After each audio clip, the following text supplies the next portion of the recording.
Hi hello నమస్తే welcome to my channel. ఇంట్లోనే మైసూర్ పాక్ చేయటం ఎలాగో చూసేద్దాం రండి. ఒక లోటా శనగపిండి అయితే తీసుకున్నామండి. దాన్ని శుభ్రంగా జల్లించేసి పక్కన పెట్టేసి పంచదార కూడా అదే లోటాతో తీసుకున్నాను.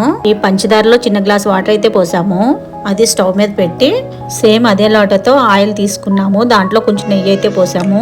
ఆయిల్ ని స్టవ్ మీద పెట్టి కొంచెం వేడి చేసుకుందాము. ఎక్కువ వేడి చేసుకుంటే మనం వేసే శనగపిండి పొంగిపోద్దండి. అందుకనే లైట్ గా వేడి చేసుకోవాలి. జల్లించి పక్కన పెట్టుకున్న శనగపిండిని అయితే కలిపేసి ఉండలు లేకుండా మెత్తగా చేసుకుందాము. ఇది ఇలా కలిపి ఉంచుకుని స్టవ్ మీద పంచదార పాకం ఉంది కదా, అది లేత పాకం వచ్చేలాగా చూసుకుని ఆయిల్లో కలిపిన శనగపిండి ఉంది కదా, ఇది అందులో పోసేద్దాము. దీంట్లోనే కొంచెం బేకింగ్ సోడా అయితే కలిపేద్దాం. పంచదార పాకంలో శనగపిండి వేసిన దగ్గర నుంచి ఇక చేతితోటే పని ఉంటదండి. దాన్ని పగుళ్ళు వచ్చేలాగా తిప్పుతూనే ఉందాము, అసలు ఆపొద్దు లాస్ట్ దాకా. ఇక మన మైసూర్ పాక్ అయితే రెడీ అయిపోయిందండి. Tasty home made Mysore Pak ready అయిపోయిందండి. ట్రై చేయండి, లైక్ చేయండి, షేర్ చేయండి.